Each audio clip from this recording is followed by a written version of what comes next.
Hello, my name is Alex Schlump. I'm 32 years old. I grew up in Armada, Michigan, not too far from North. I graduated from high school in 2006 and went to college in Ann Arbor, Concordia. I met my wife there and I graduated and we got married in 2010. I did my student teaching here at Lutheran North with Mr. Brandt and Mr. Hardy. Mr. Hardy at the time was teaching math. So my major is English and my minor is math. Um, in 2019, I got my master's degree, and my daughter Emilia was born.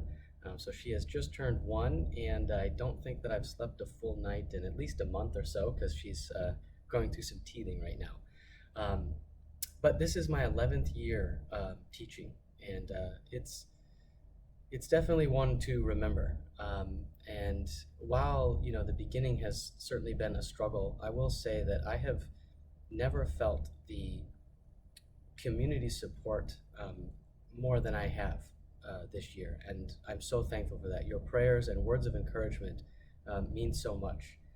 So thank you. And thank you for taking the time to watch this video. My goal is to hopefully help you understand, articulate, and communicate the nuances of the classes as well as how I'm going to communicate through Microsoft Teams.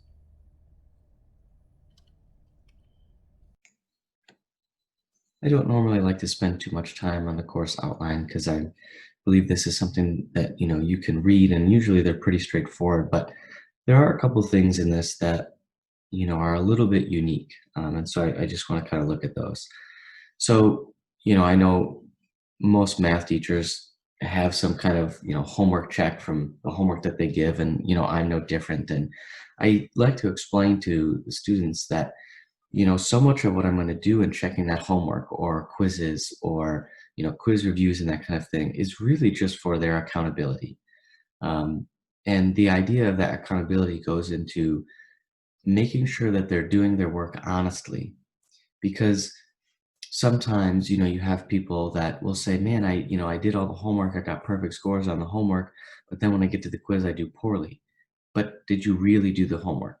Were you asking somebody for help every time you came to a difficulty? Did you straight up copy off of somebody else? I mean, the problem is when you ask somebody for help, when you get to that point that's, a problem or a sticking point, you're never overcoming it on your own. So why would you expect to be able to overcome it on the quiz? So I really try to work to make sure that they're able to do those things.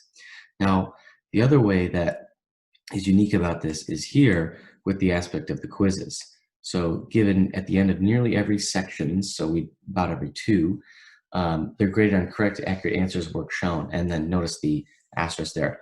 Quizzes can be retaken as many times as desired. The highest grade is always used.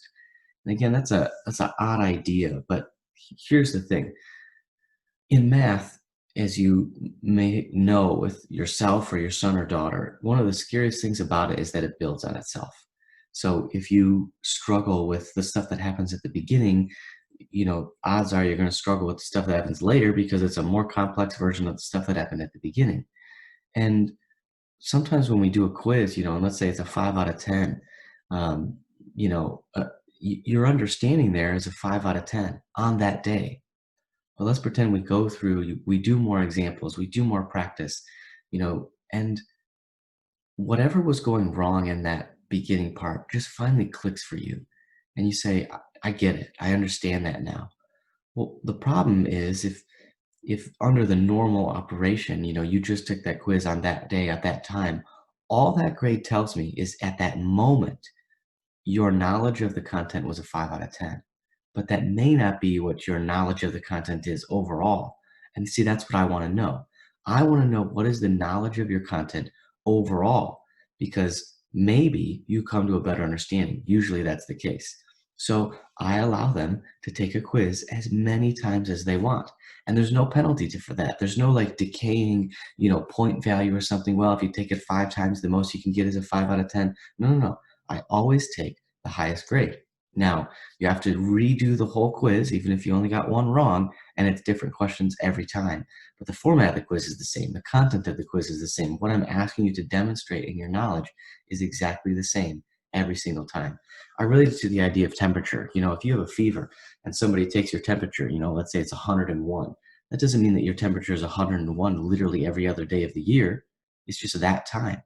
So the idea is with a quiz, I want to know what is your full understanding? What is your average understanding? Not just here's what it was this one time. Now that changes when you get to the test. The test is, okay, I want to know now. At the end of all of this, you've worked through everything. What do you know in this moment right now about that idea? So that's why those can never be retaken. And again, we don't do test corrections.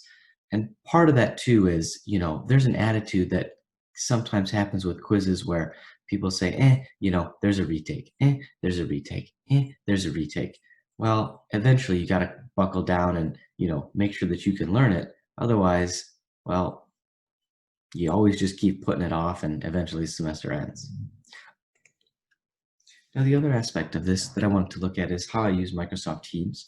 Now, the setup of Microsoft Teams is not something for the parents, so this is only thing that students can be in.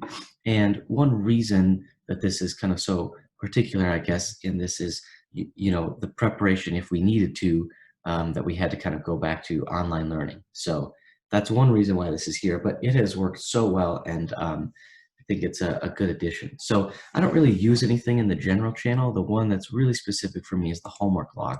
And what you'll see in here is everything that we have done, all the homework on a day-by-day basis.